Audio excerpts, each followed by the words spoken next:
आज दाऊदज़ई press club के सामने बिजली और गैस की नारवा लोड शेडिंग के खिलाफ एहतजाज किया गया, जिसमें अवाम ने बड़ी तादाद में शिरकत की और अपनी गुस्से और गम का इजहार किया।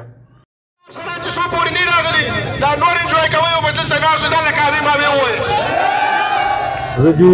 द कानकोली ओसिदونکي یم او دلته نن زمونږ احتجاج دی د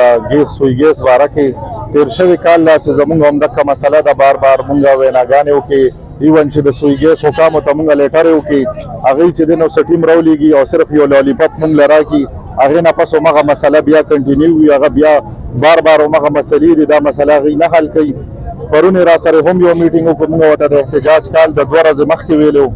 هغوی هغه دوباره هغه مسله حل نه کړې شوه او مونږ مجبوره شو مونږ راووتو په روډ باندې او دا به تر هغې پورې دا احتجاج وي چې تر څو پورې دا حکام راغلي نه او زمونږ دا مسله چې بیخي ګیس وینه په کلي کې هېچا کرم ګیس نشته دی چې شیخانو کلي ته لاړ شي کانکولي ته لاړ شي او که واحد ګړی ته لاړ شي په یو ځای کې چې دی نو پوټې ګیس هم نشته دی بیخي د چا چوله هم نه کولاویږي او نه هېڅ قسمه لکه ټولو خلکو ته ټینشن دی بهر راوځي او هغې نه پس چې دی نو بیا لکه خرچې کوي دغه رالي ایل پی جي سلنډر یې راډکوي هغې باندې چې دی نو غریب خلک دي او دا غریب خلک چې دي دا نشي برداشت کولی بل چې دی نو د ګیس بل چې دی نو هغه ډېر ناروا راځي مسلسل را روان وي او ټیکسونه هم پکې سوا شو او بیا ګیس شته دی روانه دی چې غټه مسله دا ده چې بیا روژه کې روځو او احتجاجونه کوو نو دا مسله دې راته مخکې نه حل کړې